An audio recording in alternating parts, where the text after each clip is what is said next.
வணக்கம் நண்பர்களே. தமிழ் ஏஐ சேனலில் உங்களை மறுபடியும் சந்திப்பதில் மகிழ்ச்சி அடைகிறேன். நான் கோவிந்த்குமார். இன்று நாம் பார்க்கவிருக்கும் தலைப்பு பேட்டர்ன் ரெகக்னிஷன் என்றால் என்ன? அதற்கு முன்னாடி ஏஐ என்றால் என்ன, வீக் ஏஐ, ஸ்ட்ராங் ஏஐ என்றால் என்ன என்பதை ஆஹ், பார்ப்போம். ஏஐ, நான் முன்னொரு வீடியோவில் கூறியவாறு, இது ஒரு கம்ப்யூட்டர் சாஃப்ட்வேர். கம்ப்யூட்டர் சாஃப்ட்வேர் மனுஷங்க மாதிரி ஆக்ட் பண்ணுது, மனுஷங்க மாதிரி யோசிக்குது. அதுதான் நம்ம ஏஐன்னு சொல்றோம். இது பல துறைகள்ல இத யூஸ் பண்ணிட்டு இருக்காங்க. டிஜிட்டல் மார்க்கெட்டிங்ல யூஸ் பண்றாங்க. ஏதாவது உடம்புக்கு டிசீஸ் வருதான்னு ப்ரெடிக்ட் பண்றதுல யூஸ் பண்றாங்க. எல்லாருக்குமே தெரியும், மொபைலை இப்பெல்லாம் ஓப்பன் பண்றதுக்கு உங்களோட முகத்தை வச்சே கூட நீங்க ஓப்பன் பண்ண முடியும். இது எல்லாமே இந்த பகுத்தறிவு நுண்ணறிவியல் என்று சொல்லக்கூடிய ஏஐயின் பயன்பாடுகள் தான். நீங்களே பார்க்குறீங்க, இது பல துறைகளில் யூஸ் பண்ணிட்டு இருக்காங்க. இதனோட தாக்கம் இன்னும் ஜாஸ்தியாக தான் இருக்க போகுது. இது கம்மியாக ஆக போகிறது இல்லை. இதனோட தாக்கம் படிப்படியாக ஜாஸ்தியாக தான் இருக்க போகுது. நான் இன்னொரு வீடியோவில் கூறினேன், 2 விதமான ஏஐகள் உள்ளன. ஒன்று ஸ்ட்ராங் ஏஐ, இன்னொன்று வீக் ஏஐ.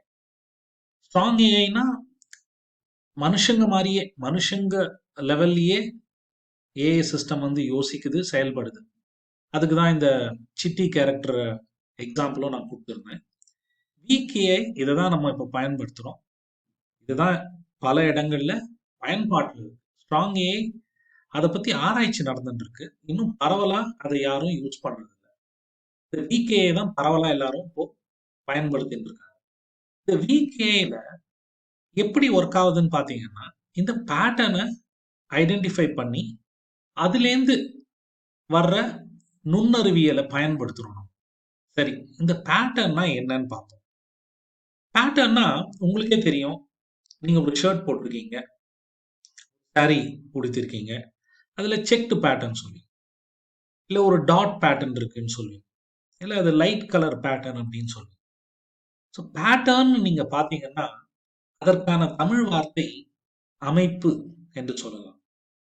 அமைப்பு என்றால் என்ன? ஒரு விதமான முறை திரும்ப திரும்ப இருந்ததுன்னா அதுக்கு பேர் அமைவு அல்லது பேட்டர்ன் என்று கூறலாம். இப்ப நீங்க பாத்தீங்கன்னா இந்த செக் பேட்டர்ன் இந்த நம்ம உடுத்திருக்க ஷர்ட்லயே இருக்கு. இந்த செக் பேட்டர்ன், அந்த அந்த டிசைன், அந்த செக் டிசைன் திரும்ப திரும்ப ரிப்பீட் ஆகுது இல்லைங்களா உங்க சட்டையில. அதனால்தான் அது அந்த டிசைன் ரிப்பீட் ஆகுறதுனால தான் நீங்க அதை செக்டு பேட்டர்ன் சொல்றீங்க. அதே தாங்க ஏஐலையும் நம்ம பேட்டர்ன் சொல்லும்போது ஒரு விதமான டிசைன், ஒரு விதமான அமைப்பு திரும்ப திரும்ப ரிப்பீட் ஆகுது. அதைத்தான் நாங்க பேட்டர்ன் சொல்றோம். இந்த பேட்டர்னை பயன்படுத்தி தான் பல நுண்ணறிவியலான விஷயங்களை நம்ம கண்டுபிடிக்கிறோம். அந்த விஷயங்களை பயன்படுத்தி பல பிரச்சனைகளை நாம் சால்வ் பண்ண முயற்சிக்கிறோம். அதுதான் இப்போ ஏஐல நடந்துட்டு இருக்கு. உங்களுக்கு இந்த ஸ்லைடை பார்த்தீங்கன்னா, இந்த டிசைன், இந்த டிசைன் அப்படியே ரிப்பீட் ஆகுது இல்லைங்களா? இதுலயும் அதே மாதிரி ரிப்பீட் ஆகுது. இந்த இலையில கூட பாருங்க, அந்த டிசைன் அப்படியே ரிப்பீட் ஆகுது. இந்த டிசைன் ரிப்பீட் ஆகிறது தான் நம்ம பேட்டர்ன் சொல்றோம். பாத்தீங்கன்னா இது கூட, இதை பாத்தீங்கன்னா உங்களுக்கு சில பேருக்கு ஞாபகம் வரலாம், இதுக்கு பேரு ஃபிபனாக்கி சீரீஸ்னு சொல்லுவாங்க. இதை வச்சு ஒரு படம் கூட வந்திருக்கு, டாவின்சி கோட். டாவின்சி என்றவர் ஒரு இத்தாலிய கணித மேதை, மோனாலிசா படத்தை வரைந்தவர். அவர்தான் இந்த ஃபிபனாக்கி சீரீஸை கண்டுபிடித்தார். உலகத்தில் உள்ள பல்வேறு டிசைன்களில், பல்வேறு பேட்டர்ன்களில் இந்த ஃபிபனாக்கி சீரீஸ் என்பது உள்ளது. அதாவது ஃபிபனாக்கி சீரீஸ்னா இந்த மாதிரி ஒரு டிசைன். ஓகே, அதை நம்பர் மூலியமாவும் நம்ம ரெப்ரசன்ட் பண்ணலாம். 1 1 2 3 5 8 அப்படி போயினே இருக்கும். அதுக்கு பேர் தான் ஃபிபனாக்கி சீரீஸ். சரிங்களா? இப்போ இந்த பேட்டர்ன் நீங்க பாத்தீங்கன்னா, இந்த ஒரு கிராஃப்ல நான் காமிச்சிருக்கிறது ஈல்டு வர்சஸ் ரெயின்ஃபால். மழையின் அளவு எவ்வளவு இருக்கு, அதோட அந்த வருஷத்துல எவ்வளவு விளைச்சல் இருந்தது அந்த வருஷம். இதை தான் நான் சார்ட்டா போட்டிருக்கேன். இது ஆக்சுவலா தமிழ்நாட்டுக்கான டேட்டா தான் இது. நீங்க பாத்தீங்கன்னா எந்த வருஷங்கள்ல மழை அதிகமா இருக்கோ அந்த வருடங்களில் அதுக்கு அடுத்த வருடங்களிலும் நல்ல விளைச்சல் இருந்திருக்கிறது. மழை கம்மியாக இருந்த காலகட்டங்களில் விளைச்சல் ஓரளவுக்கு கம்மியாக இருந்திருக்கிறது. ஸோ இதுல நம்ம அப்ப என்ன அமைவு, என்ன பேட்டர்ன் இருக்கு, எந்தெந்த வருஷங்கள்ல மழை அதிகமா இருந்திருக்கோ அந்த வருடங்களில் அதற்கு அடுத்த வருடங்களில் விளைச்சல் அதிகமாக இருந்திருக்கு. இது ஒரு விதமான பேட்டர்ன். இதை வச்சு நான் என்ன பண்ண முடியும், இதை வச்சு பிற்காலத்துல என்ன நடக்க போகுதுன்னு சொல்ல முடியும். இப்போ என்கிட்ட வந்து நீங்க மழையின் அளவு 400 மில்லிமீட்டர் நீங்க சொன்னீங்கன்னா எவ்வளவு விளைச்சல் இருக்கும்னு என்னால சொல்ல முடியும். அதுதான் ப்ரிடிக்ஷன் சொல்றோம் இல்லைங்களா. பழைய டேட்டாவை பயன்படுத்தி அதுல இருக்கிற பேட்டர்னை நான் கண்டுபிடிக்கிறேன். இப்போ அந்த பேட்டர்னை வச்சுட்டு நான் பிற்காலத்துல என்ன நடக்க போகுது அப்படின்னு நான் சொல்றேன். எவ்வளவு விளைச்சல் இருக்க போகுது, இவ்வளவு மழை பெஞ்சதுன்னா எவ்வளவு விளைச்சல் இருக்க போகுதுன்றத நான் சொல்றேன். அதற்கு இந்த ஆர்டிபிஷியல் இன்டெலிஜென்ஸ் எனும் பகுத்தறிவு நுண்ணறிவியல் பயன்படுத்தப்படுகின்றது. இதே பிரின்சிபல் தான், இதே பேட்டர்ன் ரெகக்னிஷன் தான் டிசீஸ் ப்ரிடிக்ஷன்.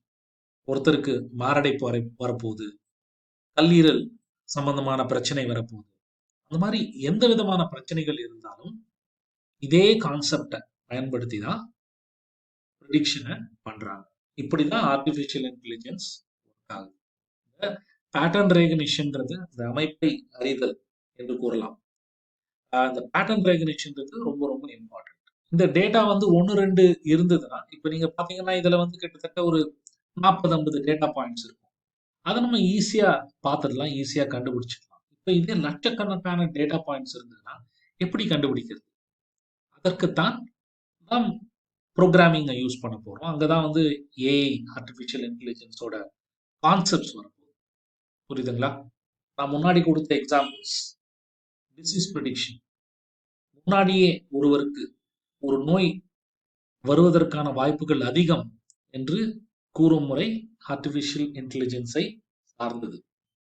அந்த உதாரணமாக இருக்கட்டும். ஃப்ராட் டிடெக்ஷன், சில பேர் வந்து ஃப்ராட் பண்றாங்க, அதெல்லாம் முன்னாடியே கண்டுபிடிக்க முடியுமானா கண்டுபிடிக்க முடியும். ஆர்டிபிஷியல் இன்டெலிஜென்ஸ் பயன்படுத்தி கண்டுபிடிக்க முடியும். இதை பல நிறுவனங்கள் பயன்படுத்தி கொண்டிருக்கின்றன. நான் முன்னாடியே சொன்ன மாதிரி இது வந்து ஒரு ஃபியூச்சர்ல நடக்க போறது இல்லை, இது ஆல்ரெடி பயன்படுத்தி இன்னும் வரும் காலகட்டங்களில் இதன் பயன் அதிகமாக இருக்க போகின்றது. புரியுதுங்களா? நன்றி. இதைத்தான் இன்றைய வீடியோவில் நான் கவர் பண்ண விரும்பிய விஷயம். மற்றொரு வீடியோவில் உங்களை நான் சந்திக்கிறேன். நன்றி.